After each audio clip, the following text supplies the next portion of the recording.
Well, since it's like, what, 10 a.m. now, pretty sure I'm not going to get a lot of people up in this stream, but as I've said before, it's easier for me to just hit the go live button and then have this video upload as I'm done with the live stream than it is for me to record a video, post it, and wait for it to process and everything. So I guess it's easier just to do it all through the YouTube app. I've said that 5,000 times, but people are always wondering why I go live instead of just recording a video. Well, there's your reason. Um, Getting this out of the way because I have some time to kill before I got some stuff to do today.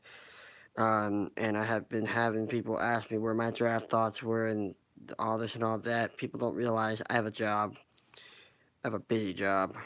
Uh, Work for a busy company. I get a lot of hours. My store in particular is a busy location, and I'm working a lot these days, so I don't have time to sit here and make YouTube videos like I used to, because the time that I'm not spending working, I'm spending hanging out with friends and my family and watching the playoffs and excuse me, and doing a whole bunch of other stuff. Excuse me, I was up at 6:30 this morning. But man, let's get into these draft picks. I'm not going to spend too much time, but figured I could at least throw my opinions out there. I really like the pick of Vita. Uh, I really like our decision to move back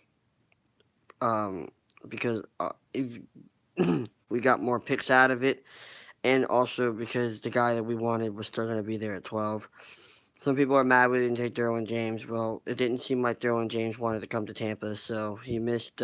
He chose not to come to his visit, and that's on him. And I think that's what made the Bucs decide really not to take Derwin James. If he wasn't too interested in coming here in the first place, then we wouldn't show interest in drafting him. So I wasn't too pissed off that we. I wasn't like. I was surprised we didn't get Derwin James, but I wasn't mad about it because we got a very, very strong and a very, very powerful big man at defensive tackle, and that was a huge pickup for us. So we have Jason Pierre-Paul, Gerald McCoy, Vita Vea, Quentin McDonald, Noah Spence, um, a lot of other names in which I'm not listing at the moment, but this defensive line has potential to be nasty, and I am excited to see this defense play. And we also drafted two cornerbacks. One from, I think the guy's name's DJ something. I can't remember the first cornerback we took. But then we also took Carlton Davis. That's a pick I really like. Um, I got to watch Carlton Davis while he was at Auburn. He was a physical corner. Both the corners we drafted are very physical corners and can make good plays. Make good tackles and make good breakups on passes and all that.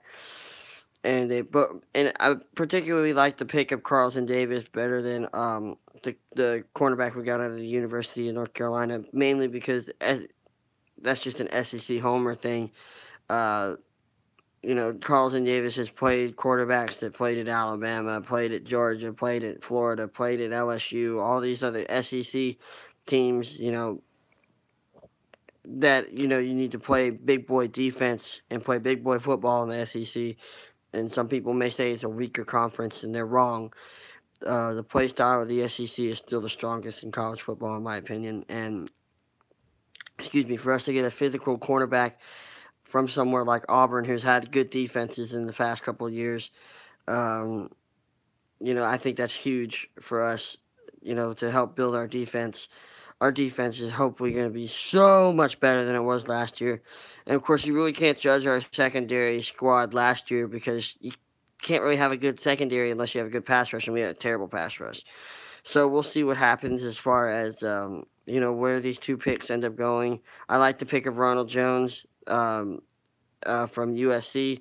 He's a very fast running back. He reminds me a lot of he's Charles Sims but bigger, and we need that. We need somebody that has power, but also has that breakaway speed. The Bucs, if you think about it, over the last 20 years, the Bucs have had only really two running backs with that breakaway speed, Cadillac Williams and Warrick Dunn. If you wanted to and you wanted to be generous, you could throw Michael Pittman in that mix too.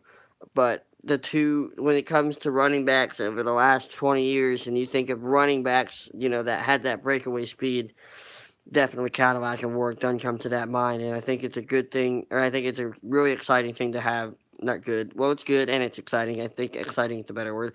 It's exciting to have a running back like Ronald Jones be acquired and be added to this team. As a Georgia fan, I was really hoping it would be Sony Michel or Nick Chubb.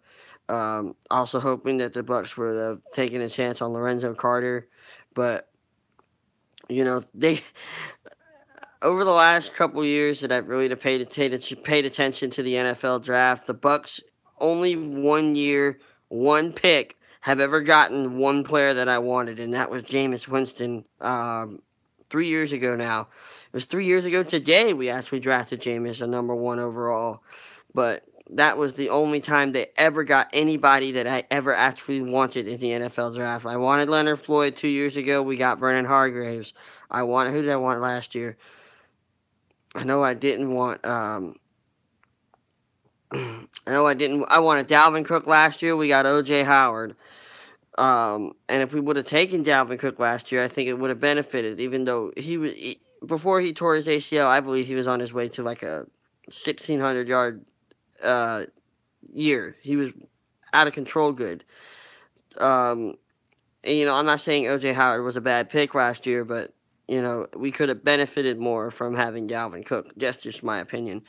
Also, I really like the offensive guard we got in the. I think it's Alex Kappa. I know the last name's Kappa, but that guy is an absolute beast.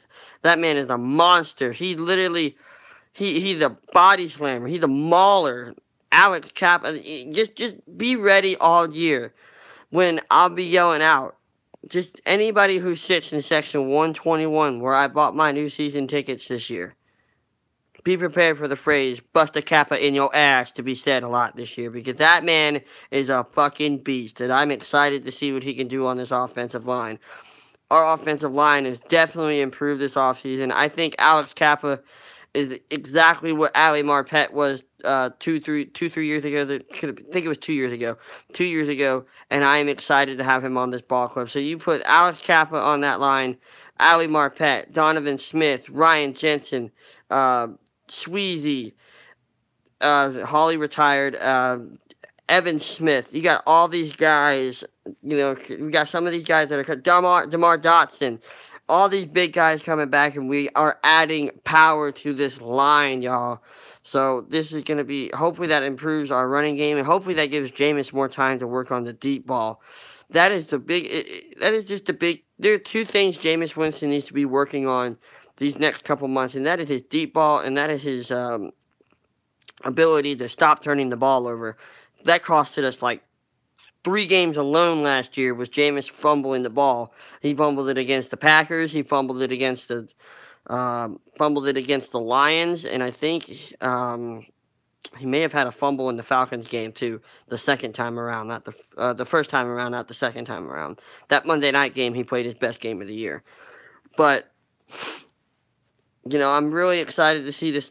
We added a lot of talent. Not a lot, but we added a lot of talent on this defense. We did add a lot of talent on the defense this draft.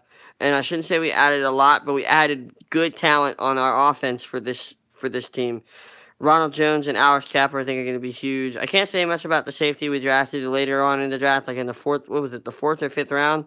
I can't really remember, but I know after the Alex Kappa pick, I didn't really pay much attention to the draft because I know that, let's see, I was at the Lightning game on Saturday, so I really didn't pay attention to the draft in general. I know we picked up a safety in the 4th round. I don't know if we did anything in the 5th, 6th, or 7th. And quite frankly, I don't care, even though I know sometimes you'll find a golden pick in the 5th, 6th, or 7th round. But the players that I know that we got, I'm very excited for. We need shut down physical corners. We got shut down physical corners. We needed offensive line help. We got offensive line help. That Kappa kid, I'm telling you, he's going to be fucking huge. Just like I said, Marpet would be huge. Kappa's going to be huge. And we definitely helped our defensive line out with Vita Vea. I have to get a Vita Vea jersey now because you got to get your Vita on. That's another thing I'll be saying. Get your Vita on, bitch. This defense is going to be hopefully raw. And I really mean that this year. Hopefully this defense is going to be nasty. It's going to be fun. It's going to be interesting watching in camp. Thank God. It was fun to watch Hard Knocks, but at the same time, I think that did put a little bit too much in the players' head. So I'm really excited to see what this team can do.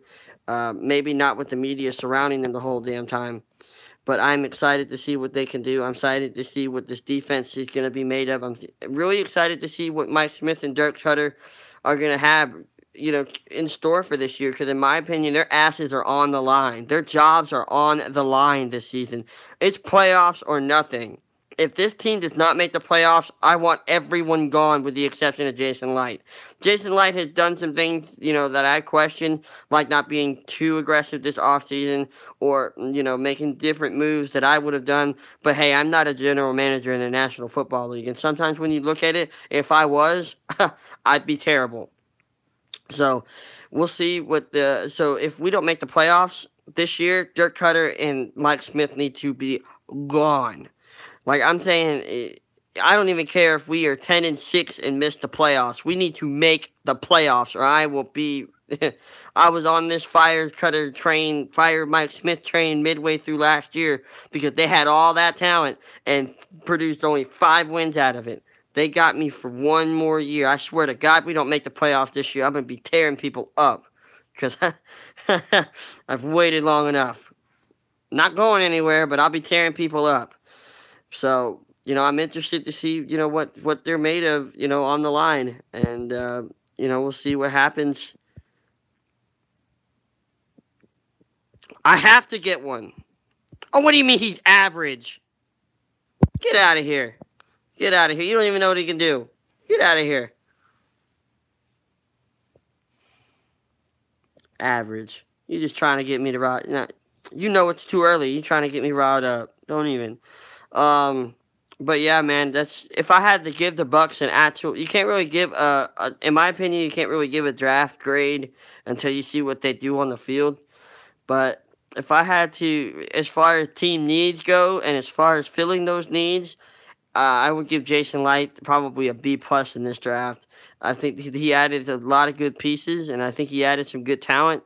But the only reason it's a B+ because, and I'll never give an A+ for a draft crash grade, just because you can't really judge a draft crash until they are on the field. So, I really think the Bucs did a really good job in this draft. I don't want to threaten Jason Light's life. Like, I read some dude on Twitter literally threaten Jason Light's his life because whatever. I'll just ignore those comments. I'm not letting the trolls win. What was I gonna say now? You made me lose my train of thought. Thanks, JT.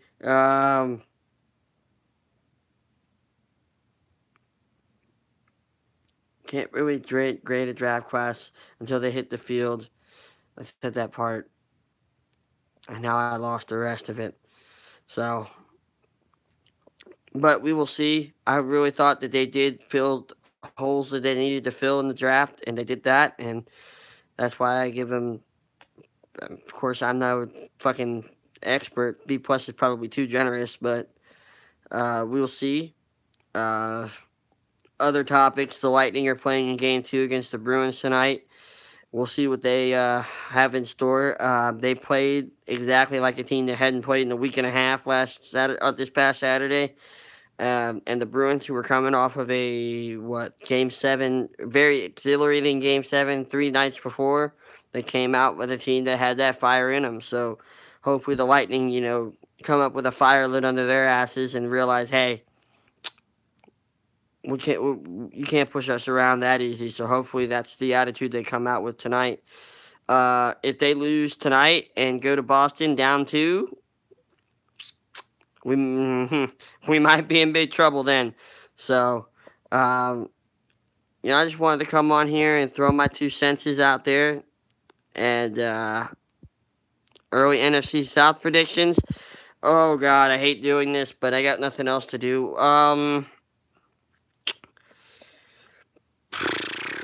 Early NFC South predictions.